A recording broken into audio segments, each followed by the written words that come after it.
大家好，今集我哋試住位於尖沙咀嘅半島酒店 The Peninsula Hong Kong。呢間咁有歷史價值嘅酒店，應該好多人都會認識佢。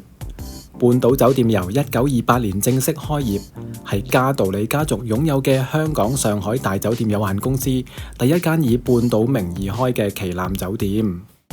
酒店建築被古物古蹟辦事處評審為1級歷史建築，而新翼呢喺1994年由根德公爵啟用。門口歡迎我哋嘅係充滿中國特色嘅門神同埋石獅子，非常有中西結合嘅風格。一入到酒店大堂，就可以見到佢好宏偉嘅石柱同埋雕刻裝飾，充滿英式嘅歷史風味。大堂嘅兩邊係嘆下午茶嘅用餐專區。喺影片嘅後段，我哋會再介紹呢一度。現場有小提琴奏樂表演，歡迎我哋嘅係久石讓嘅《天空之城》。一場嚟到，順便喺酒店呢度周圍行下，發現四處都保養得好好，而且有唔少好靚嘅影相打卡位。好似呢個樓梯中庭，真係好有電影《鐵達尼號》嗰種風格啊！酒店周圍都有好多唔同嘅特色藝術品，就算唔係喺度住，淨係行下都可以令你目不暇給。今次我哋住嘅係喺網站 book 嘅優惠計劃，酒店推廣嘅係可以連續住2日嘅雙人套房住宿計劃，包括2日嘅早餐同埋一個可以外帶返屋企食嘅經典下午茶 set。呢個計劃亦都可以變成4個人一齊喺同一日入住嘅計劃，連加一價錢係3335個2，以半島嘅價錢嚟講，應該係超級特價啦。所以今日我哋就一家4口過嚟住1晚。到達下午嘅 check in 時間，雖然今日辦理入住手續就唔係用咗好多時間，但係我就被通知房間需時整理，所以等咗差唔多成個鐘先至可以攞到鎖匙卡，開始得唔係咁順利，令屋企嘅老人家呢就有少少唔耐煩啦。我哋今次一行4人住咗2間位於新翼21樓嘅特級豪華客房，酒店房間以簡約嘅奢華風格佈置，望落唔會太過俗氣。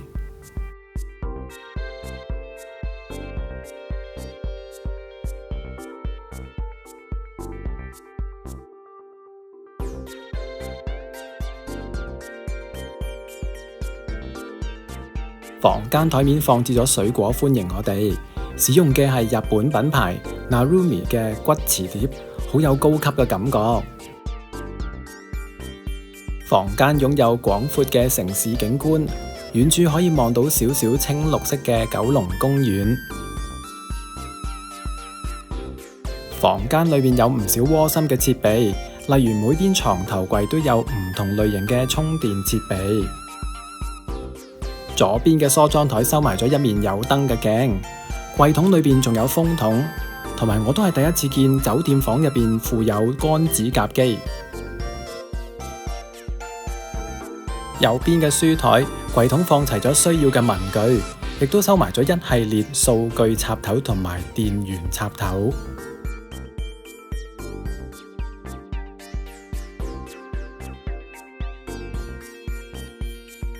櫃桶入邊除咗信封信紙之外，仲有好值得拎嚟做紀念嘅明信片。我亦都有發現房間入邊有傳真機添。除咗上次喺 Hotel Icon 見過之外，今次就係第2次見啦。櫃桶入邊亦都有一個跑步地圖，介紹尖沙咀海旁嘅跑步路線。其實呢條路線我之前都有跑過幾次，你可以喺 Channel 嘅另外一段介紹片睇下我之前影嘅尖沙咀海旁日出，真係好靚㗎。組合櫃嘅正中間打開，你會發現到電視同埋影音接駁口。除咗可以收睇一系列嘅國際頻道之外，你亦都可以喺電視收睇 YouTube 節目。我就趁機會喺度睇返自己 channel 回味下啦。另一個窩心位就係酒店而家喺歐洲國家杯嘅時候列出咗比賽嘅日程表，提醒住客幾時去收睇。電視旁邊有咖啡機、mini bar、開瓶器、酒杯同埋茶具去應付唔同嘅需要。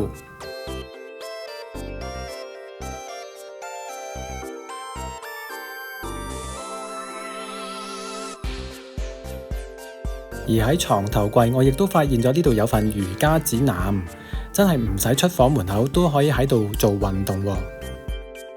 房間嘅浴室非常之闊大，三面都係鏡，有2個洗手盆，一個大浴缸，仲有乾濕分離嘅座廁，同埋另外一個獨立嘅淋浴空間。酒店嘅備品呢，使用本地嘅品牌，香味都唔錯嘅，仲有高級嘅感覺。備品非常之齊備，所以我哋冇地方可以彈到佢。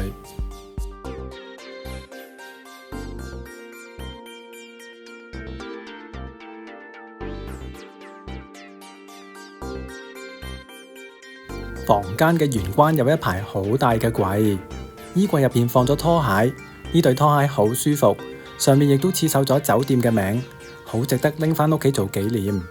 櫃桶入邊亦都有口罩套、酒精紙巾同埋備用口罩，非常之窩心啊！呢度亦都設置咗 valet box， 方便服務員將所需要嘅物品直接帶入房入面，令住客可以無需直接接觸服務員，增加私隱度。喺房入邊休息咗一陣，我哋就去咗8樓嘅泳池游下水啦。呢度嘅更衣室設備好完善，泳池採用嘅係古羅馬風格嘅佈置。呢個係室內泳池，但係樓底好高，所以冇局促嘅感覺。比起好多酒店嚟講，呢個泳池都算大㗎啦。如果嚟呢度游水嘅話，試下留意下，你應該會發現呢度游水嘅時候喺水底都會聽到音樂，感覺真係好奇妙啊！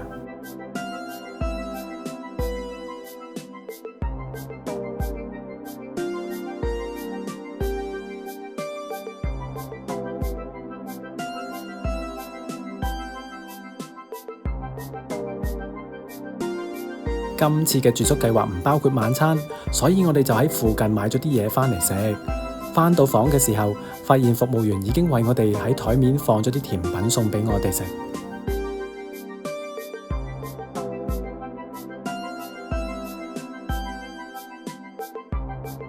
另外，亦都介紹下呢間酒店附設嘅開床服務 （Turn Down Service）。同樣嘅服務，我上次去文華酒店嘅時候都有試過。服務員會將床整理至睡眠模式，亦會喺床邊放置咗水杯同埋飲用水，等你可以就手啲用。床邊亦都鋪好咗地氈，等你落床嘅時候唔會覺得污糟。浴室嘅地下呢，亦都放置咗毛巾同埋洗手盆邊嘅個人用品，亦都被整理咗。我個人覺得呢個服務都算高分㗎啦。不過如果比起上嚟，我就會覺得之前文華嘅服務會再窩心啲，同埋人性化啲。酒店嘅健身室設喺7樓，食完晚飯就順便去做個運動啦。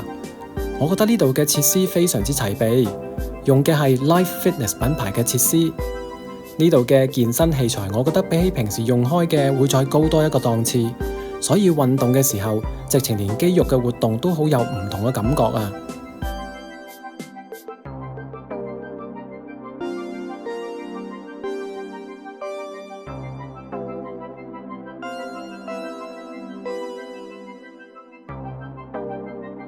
呢間健身室位於酒店舊翼嘅頂樓，所以運動嘅時候你可以睇到維港夜景。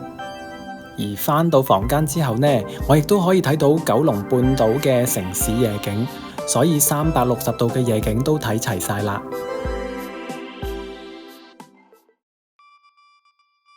第二朝一早起身就落到嚟地下嘅大堂食早餐，喺咁宏偉嘅歷史建築底下食嘢，另有一番風味。我覺得一生人都好值得去試一次嘅。早餐有中式同埋西式2款選擇，今次我哋就揀咗西式嘅經典半島早餐。驟眼望落去都唔少嘢食㗎喎，令我非常之期待。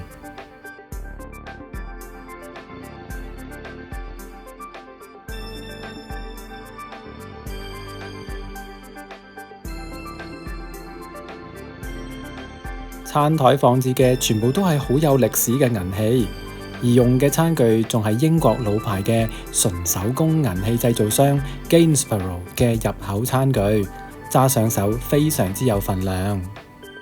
首先就嚟咗個頭盤選擇1嘅時令水果盤，水果選擇都幾充裕，生果都幾新鮮。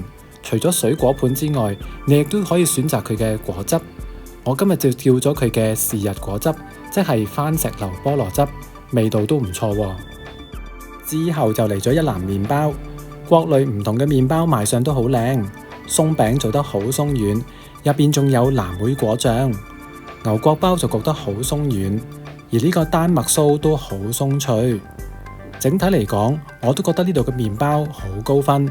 以同級嘅酒店比較，我就覺得好過上次文華酒店好多，呢度贏咗。之後上嘅就係早餐麥片同埋牛奶麥皮。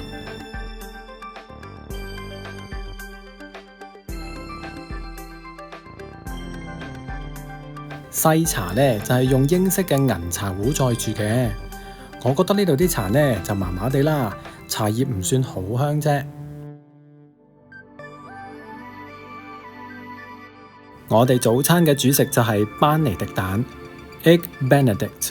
雖然等咗一陣先有得食，不過我覺得好值得等，因為始終都係手工菜。我覺得呢隻蛋賣相好靚，生熟度做得剛剛好。切開嘅時候呢，蛋汁流出嚟，食落去嘅時候，蛋黃汁配合火腿同埋麵包，味道非常之夾。半碟嘅薯仔同埋烤番茄都睇得出做得好有心機。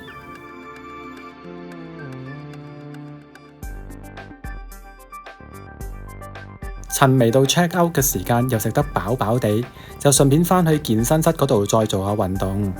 健身室喺日頭望到嘅維港景，仍然都係咁靚。